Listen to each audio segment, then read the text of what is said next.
खबरें तफसील से। तो शुरुआत में सबसे पहले बात करेंगे यूपी में होने वाले कैबिनेट एक्सपेंशन की। तो यूपी काबीना में बहुत जल्द रद्दोबदल का इम्कान जाहिर किया जा रहा है। काबीना में 7 से 10 दिनों के अंदर तौसी हो सकती है। योगी काबीना में कुछ नए वज़रा को शामिल किया जा सकता है। जराये के हवाले से ये खबर आ रही है कि यूपी काबीना में जल्द तौसी की जाएगी। फिलहाल इसको लेकर किसी तारीख का ऐलान नहीं किया गया है। लगातार इस पर बात कही जा रही थी कि यूपी कैबिनेट एक्सपेंशन जल्द किया जाएगा। वहीं कल ही वज़ीर आला योगी आदित्यनाथ आला कमान से दिल्ली में मीटिंग कर आज उत्तर प्रदेश वापस लौटे हैं।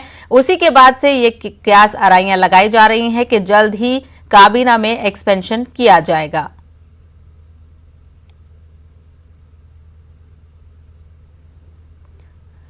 चलिए, हमारे नुमाइंदा अनामिका सिंह इस वक्त हमारे साथ फोन लाइन पर जुड़ी हुई है। अनामिका, कल की मीटिंग के बाद से क्या सराइयां और तेज हो गई हैं? क्या लगता है कि कितनी जल्द यूपी काबीना एक्सपेंशन होगा? देखिए, कल जिस तरीके से दिल्ली में बीजेपी की हाई प्रोफाइल बैठक हुई है, उस बैठक में पार्टी के राष्ट्रीय अध्यक्ष, गृह मंत्री और उत्तर प्रदेश के मुख्यमंत्री समेत तमाम संगठन के लोग भी मौजूद रहे।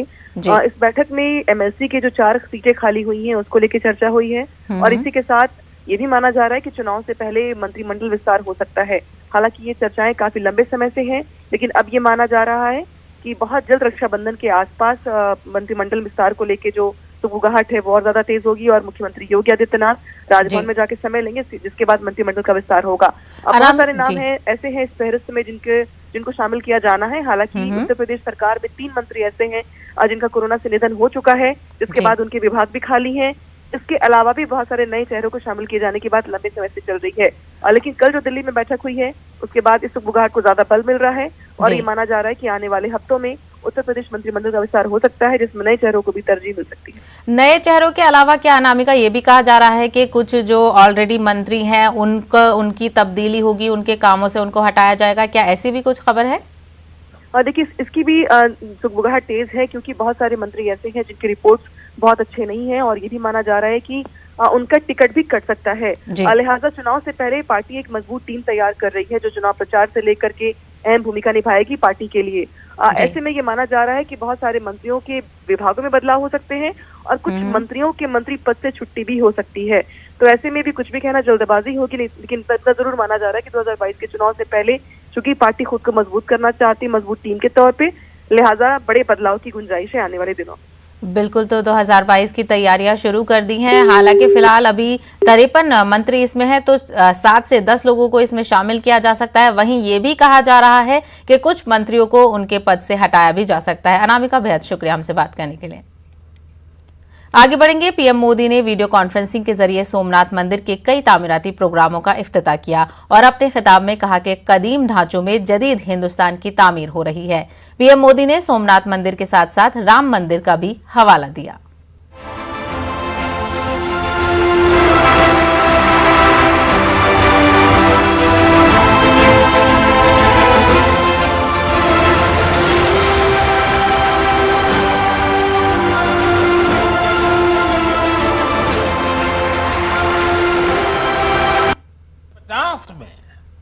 सोमनाथ मंदिर आधुनिक भारत के दिव्य स्तंभ के रूप में स्थापित हो गया।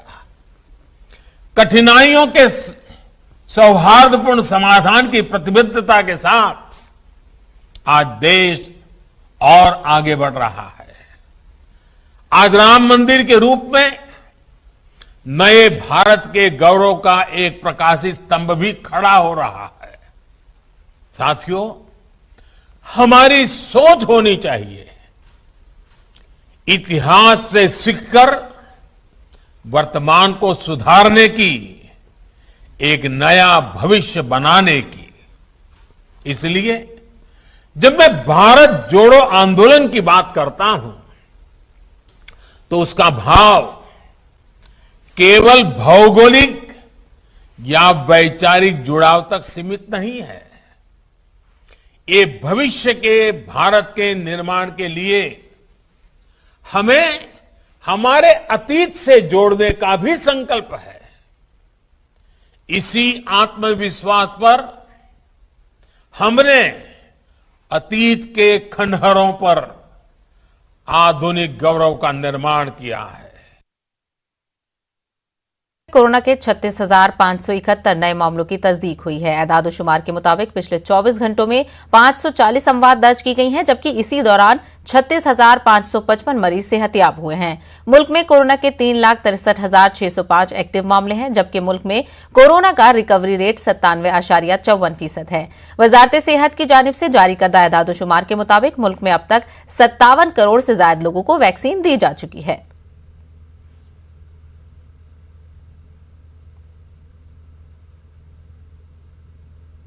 अफगानिस्तान में तालिबान के कब्जे के बाद पूरे खिते में काफी अफरा तफरी का माहौल बना हुआ है। वादी कश्मीर के जिला कुलगाम से ताल्लुक रखने वाले 2 कुनबे इस वक्त काबुल में फंसे हुए हैं। उनके अहले खाना काफी परेशान है। उन्होंने तमाम अफराद की बाहिफाजत वापसी का मुतालबा किया है। आदिल रसूल शेख बख्तार यूनिवर्सिटी में असिस्टेंट प्रोफेसर की हैसियत से काम कर रहे हैं। उनकी अहलिया आसिया जान भी उनके साथ हैं। इसी तरह आसिफ अहमद शाह भी इसी यूनिवर्सिटी में अपने फराइज अंजाम दे रहे हैं।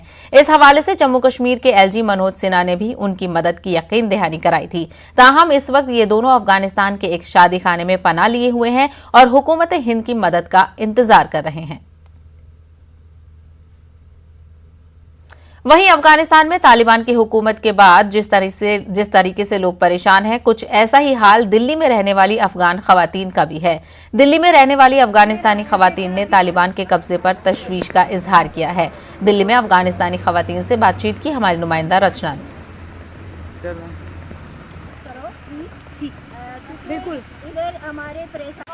जिस तरीके से तालिबान ने अफगानिस्तान पर कब्जा किया है, हालांकि तालिबान टीवी कैमरे पर तो कह रहा है कि महिलाओं को अधिकार दिया जाएगा, उनको काम करने की इजाज़त दी जाएगी, लेकिन भारत में जो अफगानिस्तानी महिलाएं रह रही हैं उनका कहना है कि वो लंबे समय से यहाँ पर है, लेकिन आज भी उनके मन में तालिबान का डर है। हम उन्हीं लोगों से बात करेंगे कि क्या उनकी चिंताएं हैं, क्या डर उन्हें सता रहा है। क्या नाम है आपका? मेरा नाम फ्लोरेंस है। आप कब यहाँ पर आई और अफगानिस्तान में आप क्या करती थी? मेरी को ये 6 साल हो गया, मैं इधर आया था। मैं अफगानिस्तान में IRC ऑफिस में काम करती थी अमेरिकन लोगों के साथ। मगर ये 6 साल हो गया हम इधर आया था। मैं रिफ्यूजी कार्ड भी हमारे साथ है, मगर यूनिसेफ कोई हेल्प नहीं करोगी। और ये 6 साल का हम बहुत परेशानी, बहुत डर से, तालिबान डर से हम इधर गुजारा करोगे। लेकिन आप 6 साल से यहाँ आई हुई हैं, फिर क्या डर है आपको तालिबान का? डर ये है, इधर अफगानिस्तान और हिंदुस्तान पड़ोसी है। रोज़ हो सकती है तालिबान आते जाते करोगे। और अभी जो तालिबान अफगानिस्तान में स्ट्रांगर हो गया ज़्यादातर, और अभी हमारे डर ज़्यादा और ज़्यादा हो गया। उस वजह से हम बहुत परेशान होकर इधर आपको डर किस चीज़ का है? आपको लगता है कि तालिबान आपको मरवा देगा, ऐसा डर है क्या? हाँ जी, क्योंकि मेरी को अफगानिस्तान में तालिबान तरफ से एक चिट्ठी आया था। अच्छा। वो जो हमको बोला था मेरी और मेरी हस्बैंड, मेरी फैमिली को लाइफ डेंजरस था। वो बोला हम आपको और आपको फैमिली को, बच्चों को, मेरी डॉटर्स को, सब सर को कट करके आपके सामने उसको सर कट करके आपको in front of your eyes I will cut your children head and also I will kill you and your family। आपको ये डर है कि आपकी फैमिली को और आपके हस्बैंड को मारने की धमकी तालिबान की तरफ से दी गई? Then we come here। और अभी हमारे बहुत डर है, क्योंकि अफगानिस्तान में। लेकिन तालिबान अब तो ये कह रहा है कि वो महिलाओं को अधिकार देगा, काम करने का अधिकार देगा। पहले से तालिबान बदल चुका है? नहीं, वो बात से बदल चुका है। वो सिर्फ बात पर है, असली वो रूल कभी चेंज नहीं होगा। अच्छा, आप बताइए, आप क्या कहना चाहती हैं? मेरा हस्बैंड 6 माह हो गया कि तालिबान मर गया। इसके हस्बैंड को मार डाला। मेरा 3 बच्चे। मेरा हिंदुस्तान को बहुत मुश्किल, बहुत प्रॉब्लम है। मेरा बेटा बिखार, काम नहीं है। मेरा बेटे। तो क्या आपको भी तालिबान की तरफ से कोई थ्रेट है? आपको भी तालिबान की तरफ से कोई लेटर आया, थ्रेट है? हाँ, तालिबान के बहुत। मेरा घर के तालिबान आएगा, बहुत बोलता है कि मर गए में फरार करते हैं। प्रॉब्लम बहुत ज़्यादा है। क्या क्या प्रॉब्लम्स है? Problem this is problem Hindustan ज़्यादा प्रॉब्लम है, तो मुश्किल है, पासपोर्ट है, मुश्किल है, वीज़े प्रॉब्लम है, फरारो बहुत मुश्किल के वीज़ा नहीं मनी दी दो, बहुत मुश्किल है। तो यहाँ पर जो लेडीज हैं वो उनका कहना है कि उन्हें बहुत सारी परेशानियां हैं। उनका तो ये भी कहना है कि तालिबान बदलने की बात तो कह रहा है, लेकिन उसकी कथनी और करनी में बेहद ज्यादा फर्क है। कैमरा पर्सन विपिन के साथ रचना, न्यूज़ 18 दिल्ली। पिछले साल न्यूज़ 18 और बायजूस की एक नई पहल ने आपको कई ऐसे यंग जीनियस से मिलवाया था जिन्हें देखकर हम सब हैरत में पड़ गए थे। उम्र उनकी भले ही छोटी हो, पर जब न्यूज़ 18 के स्टेज पर उन्होंने अपने बड़े काम दिखाए तो पूरा मुल्क उन्हें ही देखता रह गया। कोई मैथ्स तो कोई म्यूजिक, कोई स्पोर्ट्स तो कोई आर्ट, सब के सब निकले अपने फील्ड के जीनियस। अब वही स्टेज दोबारा तैयार है ऐसे और यंग जीनियस को फिर मुल्क से रूबरू करवाने के लिए। तो फिर अगर आप भी जानते हैं ऐसे और यंग जीनियस को, तो फिर रजिस्टर कीजिए news18.com/younggenius पर, या बायजूस ऐप डाउनलोड करके जाइए जीनियस सेक्शन में, क्योंकि शुरू होने जा रहा है Byju's young genius season 2 news 18 की पहल।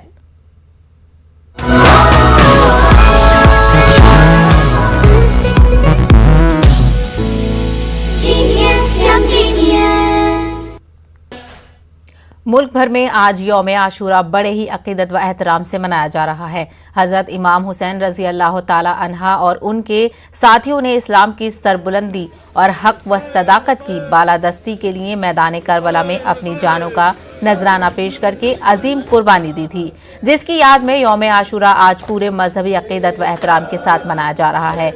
इसी मुनासबत से मसाजिद, इमाम बारगाहों और दीगर मुकद्दस मकामात पर मजालिस अज़ा का इनेकाद अमल में लाया जा रहा है, जहां उलमाए कराम और ज़ाकिरीन अज़ाइम हजरत इमाम हुसैन की सीरत तैयबा पर रोशनी डाल रहे हैं और आपके फजाइल व मसाइब बयान कर रहे हैं। हालांकि दिल्ली, यूपी, भोपाल समेत कई रियासतों में कोविड-19 गाइडलाइंस के तहत यौम आशूरा के जुलूसों पर पाबंदी लगाई गई है। ताहम तेलंगाना हुकूमत ने आशूरा के जुलूस पर किसी भी तरह की पाबंदी आयद नहीं की है। वहीं महाराष्ट्र हुकूमत ने भी मुंबई में आशूरा के जुलूस की कुछ पाबंदियों के साथ इजाजत दी है। इसी के साथ मुल्क भर में यौम आशूरा के मौके पर इमाम हुसैन की कुर्बानियों को याद किया जा रहा है। इसी जिम्न में वज़ीर आज़म नरेंद्र मोदी ने भी ट्वीट किया है। पीएम ने ट्वीट करते हुए इमाम हुसैन की कुर्बानियों और उनकी हिम्मत और इंसाफ के लिए अज़्म को याद किया है। पीएम ने लिखा है कि इमाम हुसैन ने अमन और समाजी मसावात को बेहद अहमियत दी। इसके अलावा यौम आशूरा के मौके पर बिहार के वज़ीर आला ने भी ट्वीट किया है। वज़ीर आला नीतीश कुमार ने ट्वीट करके इमाम हुसैन और शोहदाए करबला को खराज अकीदत पेश किया है। नीतीश कुमार ने लिखा कि हजरत इमाम हुसैन की कुर्बानियों को हक और सच की लड़ाई के लिए कयामत तक याद रखा जाएगा। हमें उनके नजरियात से मुतासिर होना चाहिए। मुहर्रम बाहमी हम आहंगी के साथ मनाएं और साथ ही कोरोना गाइडलाइंस का ख्याल रखें। इसके अलावा यौम आशूरा के मौके पर राज बब्बर ने भी ट्वीट किया है। राज बब्बर ने लिखा है कि जुर्रत, अज़्म और फजल आज का पैगाम है। राज बब्बर ने महात्मा गांधी का कौल नकल किया है। उन्होंने लिखा है कि गांधी जी का कहना था कि मजलूम होते हुए फतेह हासिल करना, ये मैंने इमाम हुसैन से सीखा है। हैदराबाद में सईदुल शोहदा की शहादत और अहले बैत की अजीम कुर्बानियों की याद में तारीखी बीबी के अलम का जुलूस निकाला गया। आज यौम आशूरा के मौके पर दबीरपुरा से तारीखी बीबी के अलम का जुलूस बरामद हुआ और जुलूस के हमरा सैकड़ों मातमी, अंजुमने और हजारों अज़ादारों ने मातम का नजराना पेश किया। इसके अलावा शहर के मुख्तलिफ मकामात पर मजालिस से याद हुसैन व जलसाए शोहदाए करबला मुनक्किद किए गए। जुलूस के दौरान मुख्तलिफ मातमी ग्रोहान व अंजुमन की जानिब से नोहा और मातम के नजराने पेश किए गए। बीबी के अलम के जुलूस के लिए महकमा पुलिस, मजलिस बल्दिया के अलावा दीगर महकमा जात की जानिब से खुसूसी इंतजाम किए गए।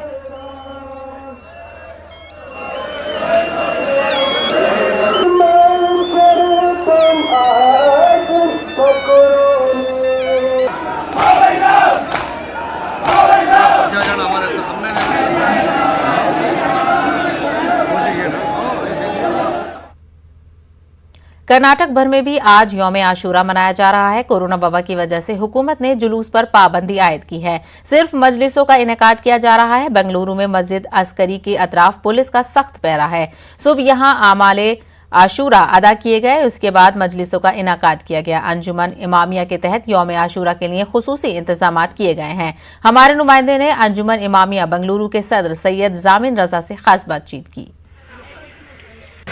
अफजल है कुल जहाँ से घराना हुसैन का, अफजल है कुल जहाँ से घराना हुसैन का, नबियों का ताजदार है नाना हुसैन का। एक पल की थी बस हुकूमत यजीद की, एक पल की थी बस हुकूमत यजीद की, सदियाँ हुसैन की हैं ज़माना हुसैन का। आज यौम आशुरा है। 1400 साल कबल हज़रत इमाम हुसैन रज़ियल्लाहु तआला अन्हु की शहादत सरज़मीन करबला में पेश आई थी और इसी की याद को 1400 साल से मुसलसल मनाया जा रहा है। बेंगलोर में इस वक्त हम मौजूद हैं। यहाँ पर मस्जिद अस्करी अरब लाइन में मुख्तलिफ मजालिस का इनेकाद किया गया है। चूँकि कोरोना की वबा है इसलिए जुलूस बरामद नहीं किया जा रहा है, सिर्फ मजलिसों का इनेकाद हो रहा है। इस वक्त अंजुमन इमामिया के सदर सैयद जामिन रज़ा हमारे साथ मौजूद हैं। बताइए सर, किस तरह इंतजाम किए गए हैं? माशाल्लाह बहुत अच्छे इंतज़ाम हुए। चांद रात से लेके अब तक जो है माशाल्लाह अच्छे मजालिस हुए। कल शबे आशुरा भी जो है बहुत अच्छे मजलिस हुई। तकरीबन कोविड नाम्स के हिसाब से ही हम लोग जो है जो गवर्नमेंट के कानून हैं क़वानीन हैं उसके तहत ही हम लोग किए हैं। अभी सुबह में जो है आमाल आशुरा भी ख़त्म हो चुके हैं। अभी जुम्मा की नमाज़ है, जुम्मा की नमाज़ के बाद फिर मजलिस का सिलसिला है, मेन मजलिस है। उसके बाद जो है हमारा ये आज के रोज़े आशुरा का जो काम है ख़त्म हो जाएगा इंशाअल्लाह। कोरोना वबा की वजह से जुलूस के लिए इजाज़त नहीं दी गई है, तो कहीं ना कहीं एक बात का अफसोस भी है। अफसोस तो अफसोस, हमारे दिलों में जो है वो जो भड़की हुई जो गर्मी जो है उसको जो है हम लोग ठंडी नहीं कर पा रहे हैं। इतनी हमारे पास वो जोश है क्योंकि हम लोग साल भर इंतज़ार करते हैं कि मुहर्रम का जो है आगे ये हुकूमत की तरफ से ये जो कोविड का जो मसला है ये इंटरनेशनल मसला है। हम यहाँ की हुकूमत भी कोई ब्लेम नहीं कर सकते, ये इंटरनेशनल मसला है। तो इसके तहत जो है हम गवर्नमेंट के साथ फॉलो कर रहे हैं, फिर भी कोशिश कर रहे हैं। मातम जो है मस्जिद में, आशू खानों में, हर जगह जो है मातम का सिलसिला जो है जारी है। हमारे नौजवान, बूढ़े, बुजुर्ग सब जो है 10 दिन से मातम करते आ रहे हैं। आज भी जो है इंशाअल्लाह मातम का सिलसिला रहेगा, आधा घंटा, 1 घंटा, 2 घंटे। यानी कि हुकूमत ने जो हिदायत जारी की है उसी के मुताबिक यौम आशुरा मनाया जा रहा है। बेशक हम लोग हुकूमत के साथ ही हैं। हुकूमत के साथ जो हुकूमत हमारी पुलिस डिपार्टमेंट वाले जो यहाँ पर जो हमारे यौम आशूरा के रोज आज मेरठ में भी आमाल आशूरा के बाद मुख्तलिफ इमाम बारगाहों में रिवायती अंदाज में मजालिस का इनेकाद किया गया। कोरोना गाइडलाइंस की पाबंदी के सबब ताजिए का जुलूस बरामद नहीं किया जा सका। ताहम बड़ी करबला मंसूबिया में अज़ादार और शोहदाए करबला ने मजलिस का इनेकाद किया और मातम बर्पा किया। बड़ी करबला के अलावा दूसरी इमाम बारगाहों में भी बाद नमाज ज़ोहर फाका शक्नी का एहतमाम किया गया।